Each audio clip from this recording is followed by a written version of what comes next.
airplane goes out of control, it's not simply dropping like a stone out of the sky. It's being powered into the ground. New details tonight about the moments leading up to a plane crash in western North Carolina that killed one man back in March.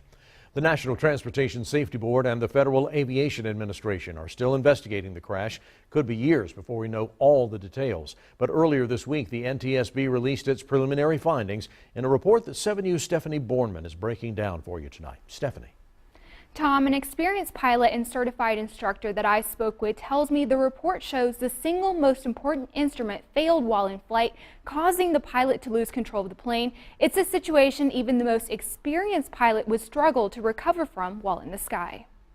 In this 3-page preliminary accident report, the National Transportation Safety Board outlined Gary Huddleston's flight plan to fly from Knoxville, Tennessee to Aiken, South Carolina on March 14th. Less than an hour after takeoff, Huddleston sent air traffic control distress signals. Shortly after, the plane dropped from the radar over the Whiteside Mountain area of Jackson County. The wreckage site was found the next day by rescue teams. According to the NTSB, Huddleston reported losing his attitude indicator and wasn't able to maintain course. The attitude indicator is probably the single most important instrument for maintaining a sense of orientation. Experts tell 7 News Huddleston's statements indicate the vacuum pump, as seen in this video, failed while in flight. Without those two instruments, a pilot is going to be exceptionally challenged to maintain control of the airplane. Pilot and certified instructor Robert Katz says some planes have a backup. It's unknown if the 1965 Mooney M20C had the modifications. Operating the backup horizon indicator is not common and requires continuous practice, which Katz says many pilots neglect to do. But it's those skills that will save your life when that pump is lost. The NTSB report says the crash is consistent with overload failure. The cabin was crushed, the cockpit was crushed, the throttle, propeller, and the wings were crushed, according to the report. When an airplane goes out of control, it's not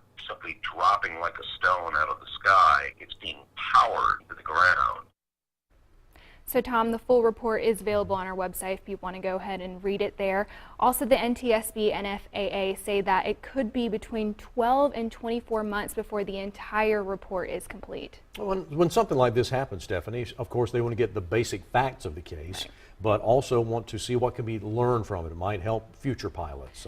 What have we found out about that? So after talking with Mr. Katz, who is a pilot and certified instructor, he tells me that this tragedy should serve as a reminder to those pilots out there that, you know, you should practice these skills that you hope to never actually use while in the sky, but, you know, it could be the difference between life and death. All right, very good point. All right, Stephanie, thank you for that. Thank you.